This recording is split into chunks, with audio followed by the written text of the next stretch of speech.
Bueno, y parece que no eran tan profundas las diferencias entre el gobierno y el Colegio Médico Dominicano. Ayer estaban de abracito y risita en el Palacio Nacional. Ambas partes pudieron reunirse para hablar, nada más que pasaron cuántos días de paralización de labores en los hospitales públicos. Como 7, 8 días en total. Siete paros. Sí, 7 paros. Y ahora ahora dicen que sí, que se pueden reunir a conversar, lo que no hicieron cuando estaban poniendo en peligro la salud de muchísima gente y creándole enormes dificultades a miles de personas que acuden cada día a los hospitales públicos del país a buscar atenciones médicas. Pero esta vez finalmente rescatarán los acuerdos y los cumplirán, Adalberto, porque al fin de cuentas parece que no están discutiendo nada que no fuera lo mismo que discutieron hace 1 año y pico, cuando se pusieron de acuerdo sobre unas escalas de incremento salarial que aparentemente no se han cumplido. Y entonces pues no pudieron renovar esos compromisos y ponerle alguna fecha, diferirlo un poco, lo que fuere, sino que se enfrentaron a la garata con puño. Y ahora pues se demuestra ante el país que no eran tan profundas las diferencias. Con el mismo Waldo Suero era que estaba reunido el presidente Medina ayer. No, ayer la nueva directiva. No estuvo el presidente saliente. No sé si asistió, pero es una directiva apoyada. Sí, la misma corriente. Y asesorada en alguna medida por él. Bueno, es que, Juan, aquí se ponen los intereses particulares y las diferencias particulares por encima de los intereses nacionales y del país. Que eso es lo que ha ocurrido en cuanto a la relación entre el Colegio Médico y las autoridades de salud. Ayer, tal como usted ha dicho, se produjeron 2 actos importantes. Por un lado, que el presidente recibió al Colegio Médico en el Palacio Nacional y por otro, que se reiniciaron las negociaciones para evitar mayores conflictos en los hospitales. Tras la reunión de las autoridades de salud y el Colegio Médico, que se hizo en la Universidad Católica de Santo Domingo, tras esa reunión se informó que había un compromiso de resolver el problema mediante el diálogo y que se iba a revisar quién era que tenía razón en cuanto a la interpretación de los acuerdos de 1 año atrás entre ambas partes. De manera que ojalá que haya una solución. Ahora, Juan, se puede resolver relativamente fácil el diferendo entre el Colegio Médico y las autoridades de salud en lo que tiene que ver con las condiciones laborales de los médicos. Pero en la crisis del sistema de salud requiere de una atención especial. Y ojalá haya un pacto entre, no solamente entre el Colegio Médico y los demás gremios del sector salud y las autoridades, sino en la sociedad dominicana, incluyendo los actores políticos, para enfrentar con la valentía, con la inversión de los recursos necesarios, con la voluntad política que se necesita para enfrentar la profunda, la agudísima crisis que hay en el sistema sanitario de la República Dominicana. Crisis que se traduce, Juan, en la falta de las cuestiones más elementales. Oí a un médico en esta semana, el pasado, en un ambiente cerrado, en la entrega de certificados a los participantes de un diplomado sobre salud, decir a un prominente médico, tal vez el mejor infectólogo del país, decir que los hospitales son un chiquero. Y dice por eso están muriendo, y atribuyó a esa situación la muerte, podríamos decir masiva, de recién nacidos en el Hospital de la Maternidad Nuestra Señora de la Altagracia y en el Hospital de la Maternidad de Santiago. Dice que la situación es terrible la que se está viviendo en los hospitales y muchos médicos tienen que enfrentarse a esa realidad, la precariedad que hay falta de todo falta. Bueno, pero hay que pasar balance también a ver cuántos de los hospitales se concluyeron finalmente en este año, porque ya hay que hablar en términos de que ya el año terminó, ¿verdad? Ya el año terminó. Pero a menos que en estas próximas 2 semanas navideñas se vayan No, ya no se va a hacer más terminó nada. El año. ¿Cuántos hospitales al fin de cuentas? Bueno, de los 57, de los 57, cerca de 10, pero de los más pequeños han sido terminados. De 10. Pero faltan, Juan Bolívar. El tema es que hay hospitales que son emblemáticos. Usted tiene el caso del Cabral Ibáez de Santiago. Es un hospital regional, en la segunda capital del país. Ese hospital está en reconstrucción de hace muchísimo tiempo y no termina. Pero como si todo eso fuera poco, el Arturo Grullón, que es el hospital infantil, también se metieron a reconstruirlo. Que los dos hospitales. Los dos grandes hospitales de Santiago. Dos de los. Entonces hay un caos enorme. Bueno, la sociedad de Santiago está atribuyendo la muerte de decenas de niños y de personas a ese caos que predomina en esos dos hospitales. Y usted tiene más atrás, en el norte, el caso de San Francisco de Macorís, el caso de Valverde Mao. Aquí en la capital, el Aibar, el caso del Aibar, que el Mocoso Puello también de reconstrucción. La maternidad de Nuestra Señora de la Altagracia no ha terminado de reconstruirse. El Aibar está, dicen que casi listo para concluir. Bueno, hay varios que están casi listos. Sí, pero no podemos creerle cada vez que nos dicen eso. ¿Usted no se recuerda cómo nos dijeron? Que todos esos hospitales van a terminar el año en este Bueno, año, y en el discurso concluye del presidente el 27 de febrero estaba esa afirmación de que esos hospitales iban a ser terminados este año. Búsquenlo en el discurso del 27 de febrero. Y uno pensaba que era que no había recursos. ¿Y usted sabe lo que ocurrió ahora con el presupuesto complementario? Que le quitaron 2.000 y pico de millones de pesos al sector salud, de lo que estaban presupuestados para invertirlo este año, para Punta Catalina.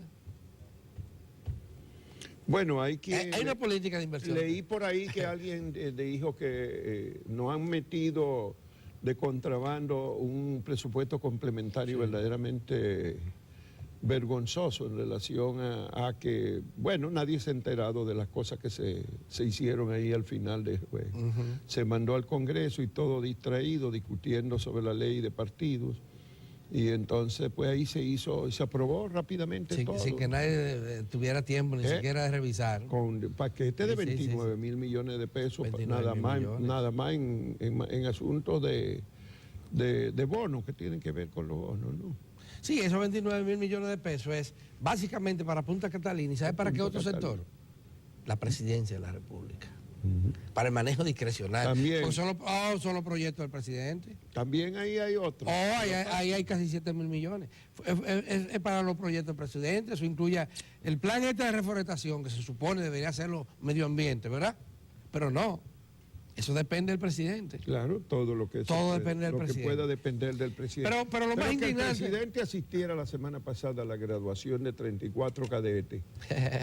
Un presidente de la República que va a una graduación de 34 cadetes en un estado donde hoy día ¿qué peso tiene eso, ¿no? en la sociedad dominicana?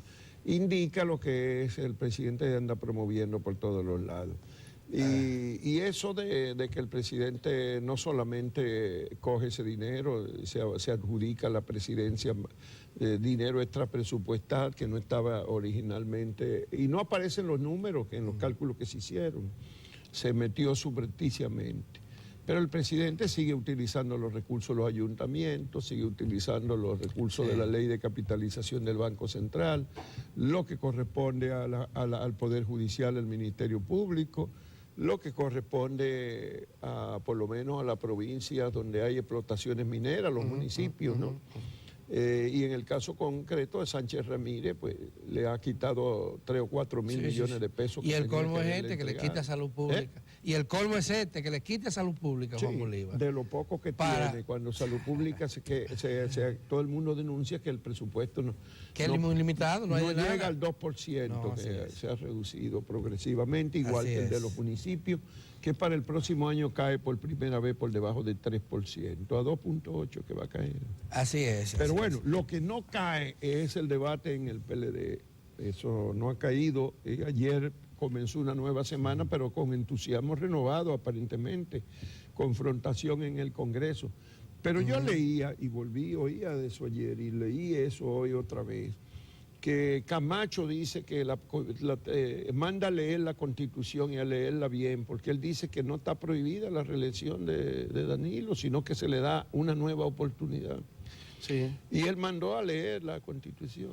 Sí. Yo tuve que volverla a leer para ver si era que yo era analfabeto realmente. Ahora esa va a ser la discusión. Ahí es que nos van a distraer ahora. Sí, esa es la distracción. Esa es la distracción. Pero dijo ayer, Juan Bolívar, dijeron 2 legisladores, PLDistas del Partido de la Liberación Dominicana, no crean ustedes que fue la oposición, que los analistas se han emborrachado con el poder. La verdad que está fuerte esa discusión. Otros salieron a apaciguar y que, dejemos eso para después. Pero esa discusión está bastante ardiente y uno no sabe qué es lo que va a pasar al interior de ese partido. Pero hay mucha preocupación al interior del partido por lo que parece ser una división casi irremediable. Bueno, pero Alejandrina Gervanti escribe un artículo hoy en el periódico El Caribe donde llama a reflexionar sobre el compromiso del PLD histórico con el bochismo y los planteamientos del profesor Juan Bosch, a propósito de que este viernes se cumple el 44 aniversario de la fundación de esa organización política. Y tiene razón Alejandrina, deberían reflexionar un poco, aprovechar esa fecha. Pero hay quienes creen que ya hay cosas que no se pueden redimir y que esa es una de ellas. Ya el Partido de la Liberación Dominicana perdió las esencias que le imprimió al profesor Juan Bosch.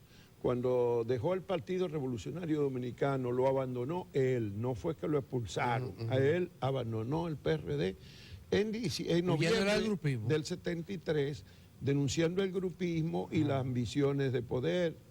Y los PRDistas de entonces apenas habían estado en la presidencia de la República los 7 meses del ejemplar gobierno que él mismo presidió. De manera que no tenían todavía ningún atraso acumulado, ninguna cuentas acumulada. Uno se pregunta, ¿qué pensaría el profesor Juan Bosch a esta altura de la vida, viendo su partido? La obra maestra en que él se empeñó de construir, digamos, de surcir así, a punta de aguja, un punto aquí, un punto allá.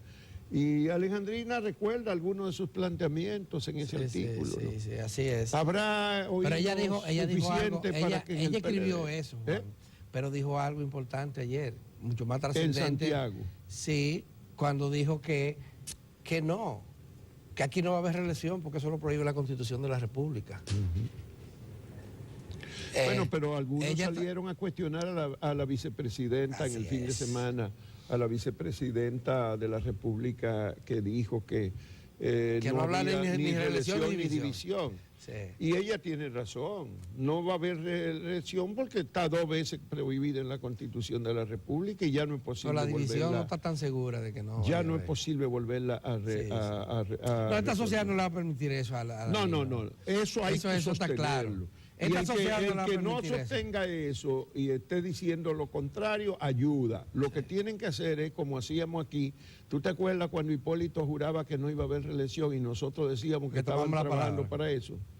¿Tú te acuerdas que yo dije, yo dije, bueno, pero a partir de ahora vamos a tomarle la palabra a Hipólito? No va a haber reelección en este país porque el presidente condena esa vaina y está totalmente en contra. Y yo decía, a partir de ahora vamos a sostener eso, porque él se va a tener que tirar, no le vamos a poner una escalera para que se baje.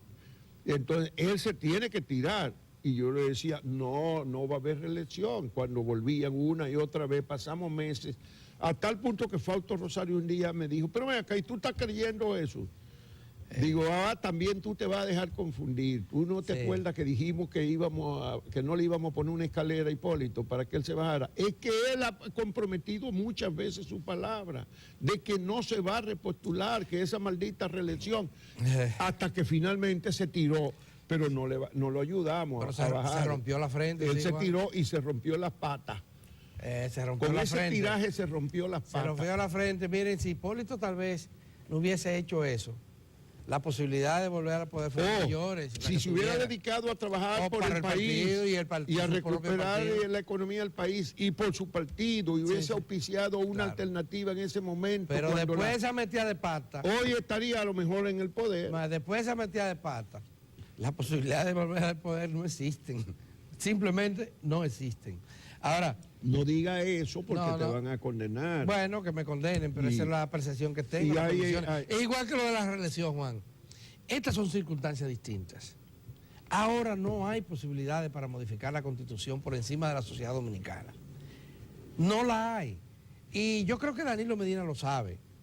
Y pienso que él sabe también que su grupo, al interior del PLD, que es un grupo fuerte, tal vez mayoritario en ese partido, ese grupo tiene que buscar otra alternativa. O negocia con Leonel Fernández o presenta su propio candidato, pero ese candidato no va a ser Danilo Medina. No puede ser Danilo Medina, definitivamente. Es lo que pienso. Ahora, creo que el danilismo ha cometido un gravísimo error. Se atrincheraron con esto de las primarias para recibir una derrota. Una derrota que se va a traducir, aunque usted difiere de mí en esto, en una victoria para Leonel Fernández, al menos al interior de ese partido. Porque las primarias tampoco van. Las primarias abiertas y simultáneas no se van a aprobar, no se van a aplicar. Y aun cuando el Congreso lo aprobara, eso va a ser impugnado ante el Tribunal Constitucional. Bueno, pero primero tienen que aprobarlo. Y resulta que... Que es difícil, no es tan fácil. Ayer nos enteramos que también Leonel hizo su reunión. Con 35 diputados y 6 senadores. 33 o 35. 35 diputados. Y 3 senadores. Sí, bueno, se dirá que la otra vez era mayor el número de gente que tenía Leonel, y era verdad. Y lograron que me equivoqué. Lograron modificar. Persuadir a los diputados. Sí, persuadir a los diputados y a los senadores. Pero otra vez lo van a lograr ahora. Pero además, vamos a estar creando las condiciones para que otra vez se vuelva a comprar una parte del Congreso. Existen los cuartos que tenían antes. Esta sociedad debe de ver como normal que eso ocurra, con tanta gente seria que uno encuentra diciendo, pero no, Juan Bolívar, ellos la compran, ellos lo consiguen. Pero es que tenemos que decir que no es posible que vuelvan a comprar el Congreso. Es que no es posible que permitamos otra vez eso. Sí. Que hace nada más 2 años que eso ocurrió. Fue en el 15 que ocurrió eso. Y además... Y ya estamos discutiendo de nuevo volver a eso. Además, esto de interpretar la Constitución como le dé la gana a la gente. Eso tampoco en esta sociedad de hoy tiene cabida. Podrán seguir esa voz. Y hay voces jurídicas. Con los 35 diputados que se reunieron con Leonel, tiene todavía Danilo Medina suficiente para reunir 2/3 que necesitan para aprobar la ley de partidos con una ley orgánica. No, pero además... Ni siquiera sumándose todos los de Leonel. Dos circunstancias. Todavía tendría que salir a comprar. ¿De dónde? Del PRM, porque no quedan del PRD. Aquí lo dijo la semana pasada, eran 26 diputados y 14 se le fueron. Lo dijo la semana pasada aquí Junior, el Alcarrizo. El alcalde de los Alcarrizos. Es decir, ellos tienen 12 nada más. Bueno, de esos 14 algunos andan deambulando por ahí que pudieran ser convencidos. Pero es que tienen que también ir a comprarle al PRM. Juan, o sea que esa es la política que nosotros vamos a seguir auspiciando. Es que, miren, lo que están pidiendo es que trátense con el hermanito, abrácense, se olvidan de que la política es una lucha de intereses. Los partidos políticos, cuando se crean intereses partidarios, políticos, que la gente se agrupa para defenderse, para trincherarse, eso no se resuelve con una persuasión. Sí. Ahí se resuelve con una negociación que tú me garantizas a mí, que yo te garantizo a ti. Y lo que estamos viendo al interior del Partido de la Liberación Dominicana es una confrontación fuerte por el poder. Es el poder lo que está en juego. Lo que quiere Leonel es volver al poder para quitarse muchas de las que le han hecho a él. ¿Verdad? Muchas. Porque eso de traer a Quirino aquí, mire, eso le ha dolido a la gente de Leonel. Mire, esa herida sigue sangrando todavía. Esa herida no se cura con cualquier cosa, Sí. Con alcohol, eso no se quiere. Esa es una herida profunda que está ahí, y estoy siempre señalando una nada más. La gente de Leonel, la cúpula de ese grupo de Leonel se siente apabullada y quiere venganza, definitivamente. Y la gente de Danilo lo sabe. No hable de eso, que entonces le mete más miedo Juan, a pero los es otros así. y le surgen más No, pero es que lo digamos nosotros o no.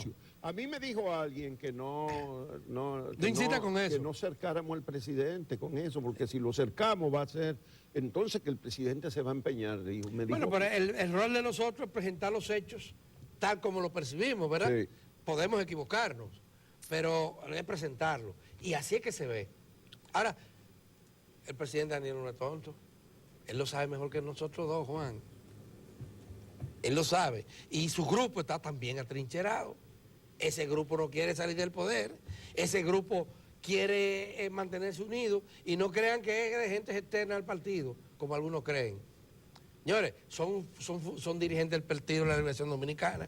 Los 25 senadores que se reunieron con Peralta son 25 dirigentes provinciales y regionales del Partido de la Liberación Dominicana. Bueno, siempre ocurre igual, que son los anillos los primeros que convencen, primero que empiezan a crear el ambiente y la discusión de la continuidad y después terminan, si el presidente tiene algunos escrúpulos, algunas limitaciones o cree tiene de alguna manera comprometida su palabra, ellos lo van venciendo poco a poco. Y un día el presidente empieza a darse cuenta que él es imprescindible, que él es la nueva redención de la sociedad dominicana y que tiene que sacrificarse y continuar en el poder. Es probable que esa etapa en Danilo ya se produjo hace rato, que ya él hace rato que está convencido. Pero hay que se recuerde de una cosa, de que él es ese nuevo Danilo, que se recuerde lo que le pasó a Mesías de la Hipólito. sociedad.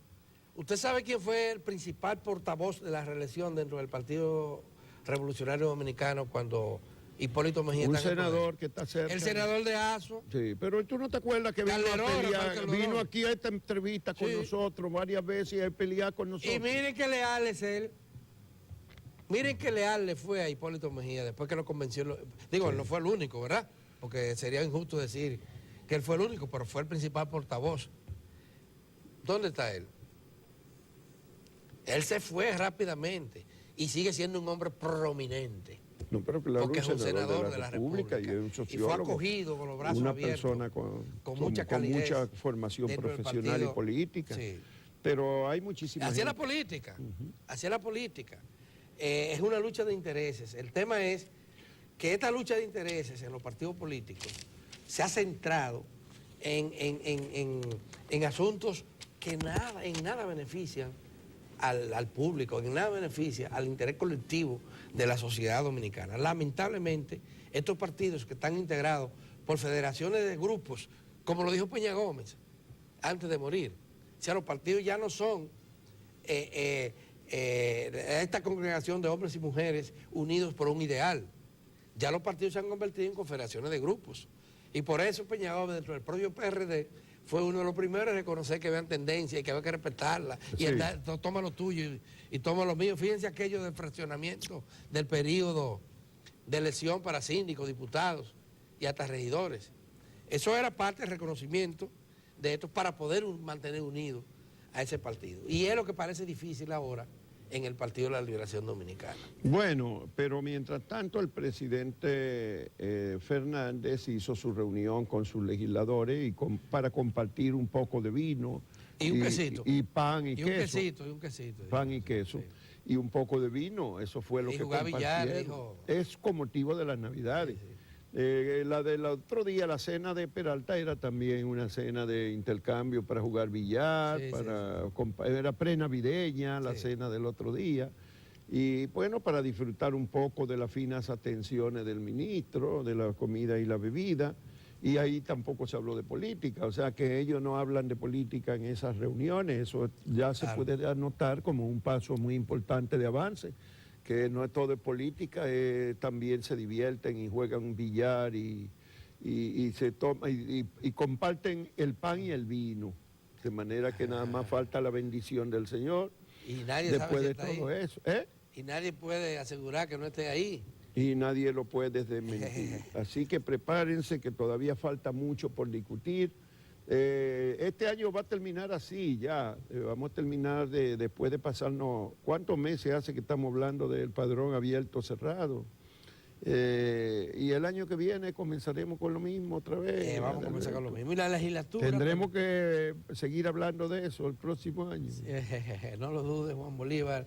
La verdad que este año la confrontación política en diciembre no ha sido entre la oposición y el gobierno. No. Sino que ha estado centrada entre el propio partido gobernante. Aunque la oposición debería ser muchísimo más dura todavía sobre este asunto de la ley de partidos. De la ley debería de serlo. Y plantarse mucho más en medio de la calle y decir que esa vaina no es posible. Sí. que eso, para hacer eso tendrían que corromper otra vez el sistema, comprando la gente. Pero Juan, Que eso no puede ser aceptable y que si eso ocurre, que se van a ir solo a las elecciones. Eso es lo que tienen que hacer desde ahora los partidos de oposición. ya. Y dejarse de comer bola, porque algunos comen bola, definitivamente. Pero lo que tal comen vez... bola y no falta algunos que crean que van a pescar en ese río revuelto. Sí. Tal y vez... que le va a beneficiar de alguna manera. Sí.